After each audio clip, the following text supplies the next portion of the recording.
Welcome to Tom Reads Books, the podcast where, whatever you're doing, I take you on an adventure through some of literature's most loved treasures. If you do enjoy the podcast, make sure to subscribe so that you never miss an episode, and also check out the Patreon at patreon.com/TomReadsBooks, where I release 2 exclusive episodes every week of a completely different book, full audiobook versions of all books read, and you can help choose future books for me to read. Now, though, I'd like to invite you to settle in, relax, and let me tell you a story.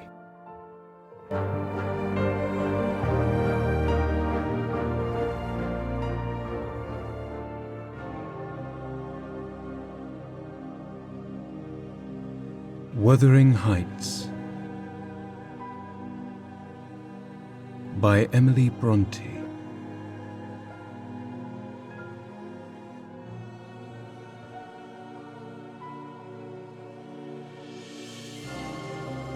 Chapter 8. Summer drew to an end, and early autumn. It was past Michaelmas, but the harvest was late that year, and a few of our fields were still uncleared. Mr. Linton and his daughter would frequently walk out among the reapers.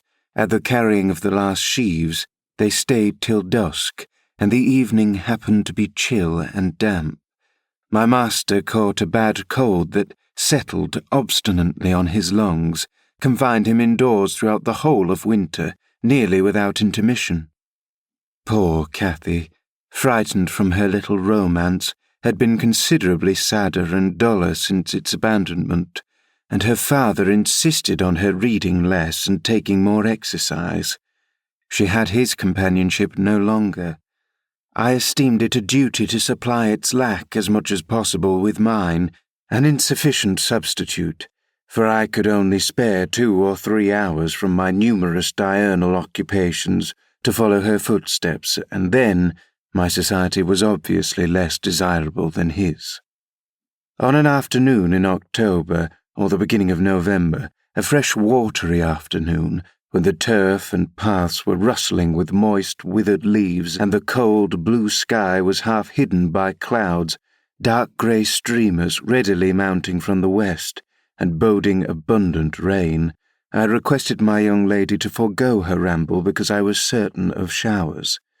She refused, and I unwillingly donned a cloak and took my umbrella to accompany her on a stroll to the bottom of the park, a formal walk which she generally affected if low-spirited, and that she invariably was when Mr. Edgar had been worse than ordinary, a thing never known from his confession, but guessed both by her and me from his increased silence and the melancholy of his countenance. She went sadly on. There was no running or bounding now, though the chill wind might well have tempted her to a race, and often from the side of my eye I could detect her raising a hand and brushing something off her cheek. I gazed round for a means of diverting her thoughts. On one side of the road rose a high, rough bank, where hazels and stunted oaks with their roots half exposed held uncertain tenure. The soil was too loose for the latter, and strong winds had blown some nearly horizontal. In summer, Miss Catherine delighted to climb along those trunks and sit in the branches, swinging 20 feet above the ground, and I, pleased with her agility and her light, childish heart, still considered it proper to scold every time I caught her at such an elevation, but so that she knew there was no necessity for descending. From dinner to tea she would lie in her breeze-rocked cradle, doing nothing except singing old songs, my nursery lore, to herself, or watching the birds, joint tenants, feed and entice their young ones to fly, or nestling with closed lips, half thinking, half dreaming, happier than words can express. "Look, miss," I exclaimed, pointing to a nook under the roots of one twisted tree.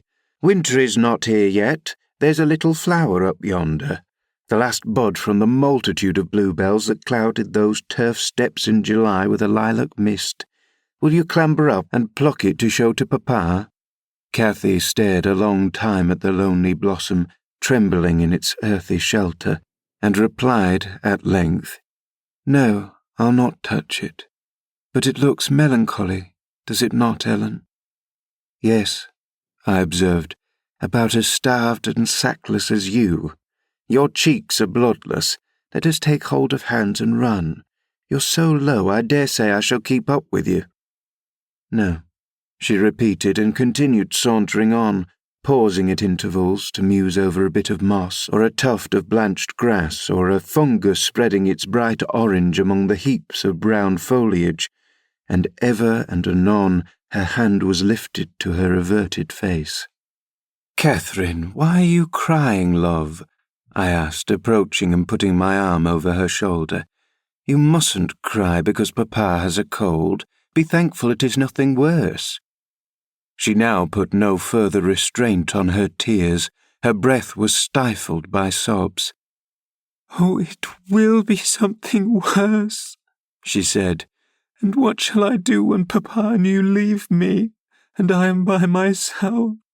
I can't forget your words, Ellen. They are always in my ear.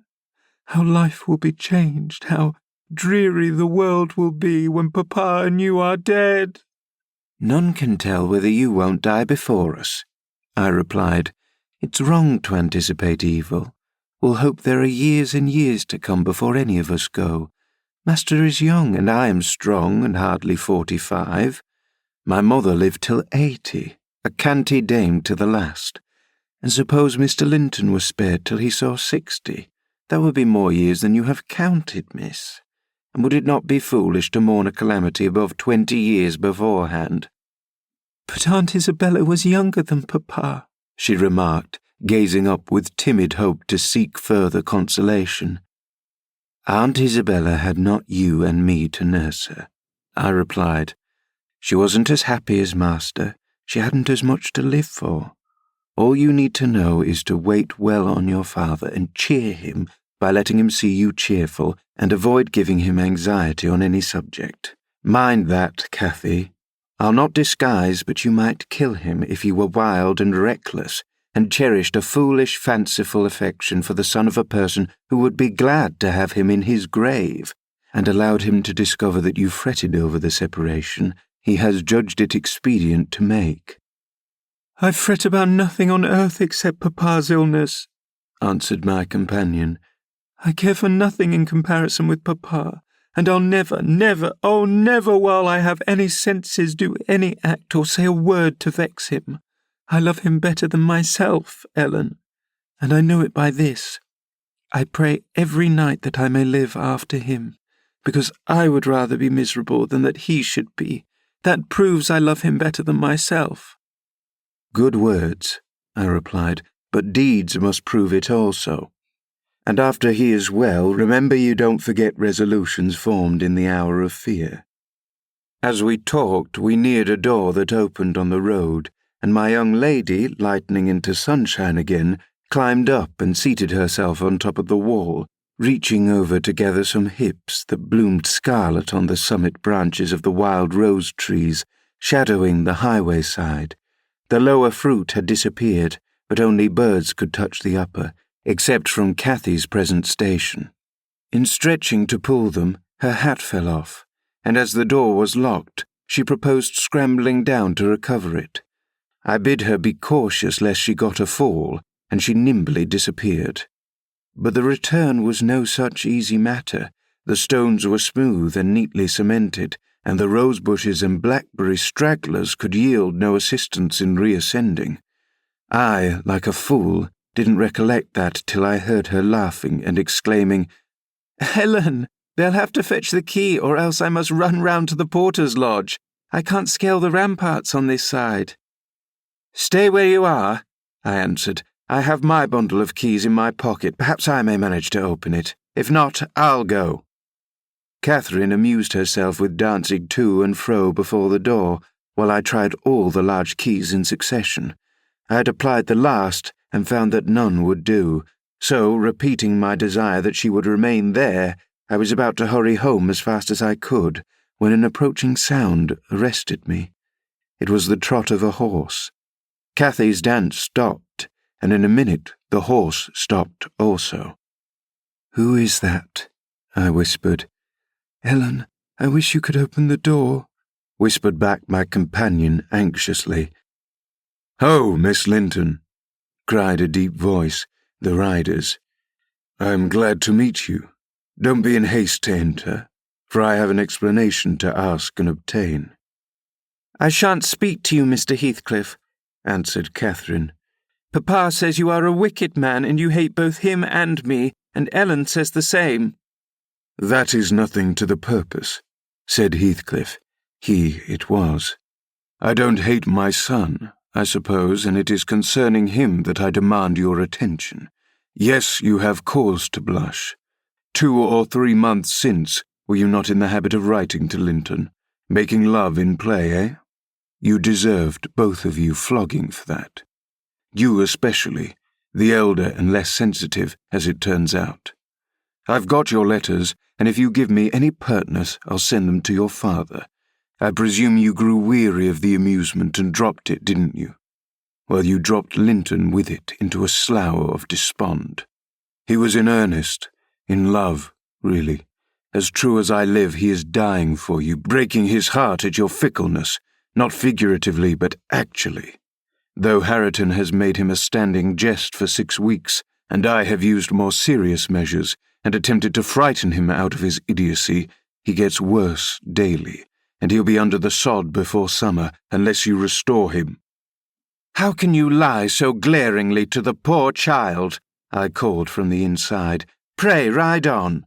How can you deliberately get up such paltry falsehoods? Miss Cathy, I'll knock the lock off with a stone. You won't believe that vile nonsense. You can feel in yourself it is impossible that a person would die for love of a stranger." "I was not aware there were eavesdroppers," muttered the detected villain. "Worthy Mrs. Dean, I like you, but I don't like your double-dealing," he added aloud. "How could you lie so glaringly as to affirm I hated the poor child, and invent bugbear stories to terrify her from my door-stones? Catherine Linton, the very name warms me. My bonny lass, I shall be from home all this week. Go and see if I have not spoken truth. Do.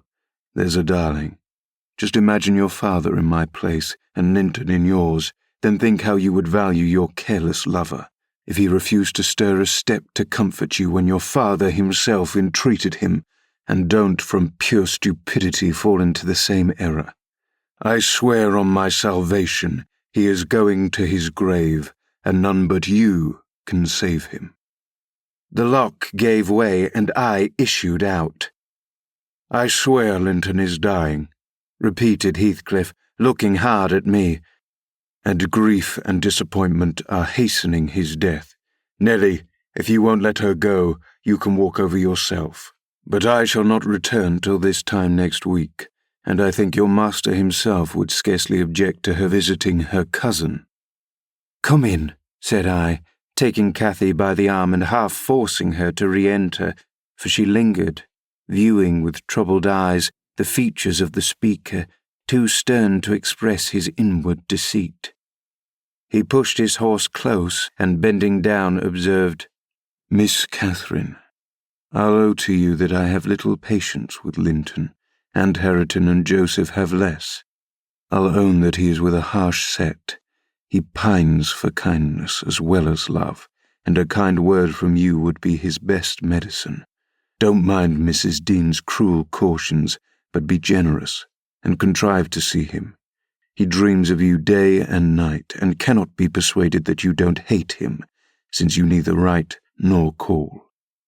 I closed the door and rolled a stone to assist the loosened lock in holding it, and spreading my umbrella, I drew my charge underneath, for the rain began to drive through the moaning branches of the trees and warned us to avoid delay.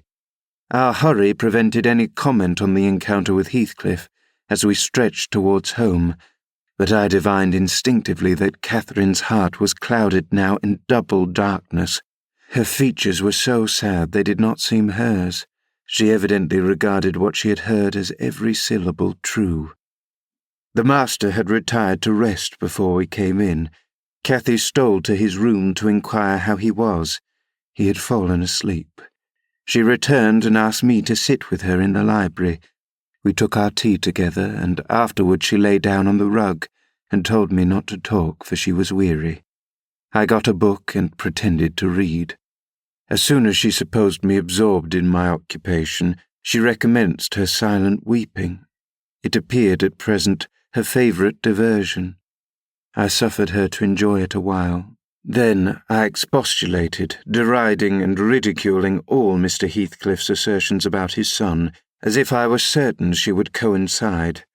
Alas, I hadn't skill to counteract the effect his account had produced. It was just what he intended. "You may be right, Ellen," she answered, "but I shall never feel at ease till I know, and I must tell Linton that it is not my fault that I don't write, and convince him that I shall not change." What use were anger and protestations against her silly credulity? We parted that night hostile, but next day beheld me on the road to Wuthering Heights by the side of my wilful young mistress's pony. I couldn't bear to witness her sorrow, to see her pale, dejected countenance and heavy eyes, and I yielded in the faint hope that Linton himself might prove by his reception of us how little of the tale was founded on fact.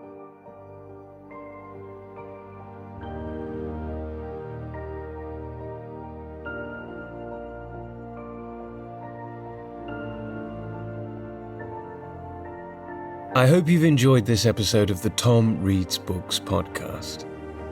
If you'd like to support the show, leaving a rating and a short review on whatever podcast platform you're using really goes a long way to help us reach new listeners. Other than that, I hope you have a wonderful day, and I look forward to reading to you again very soon.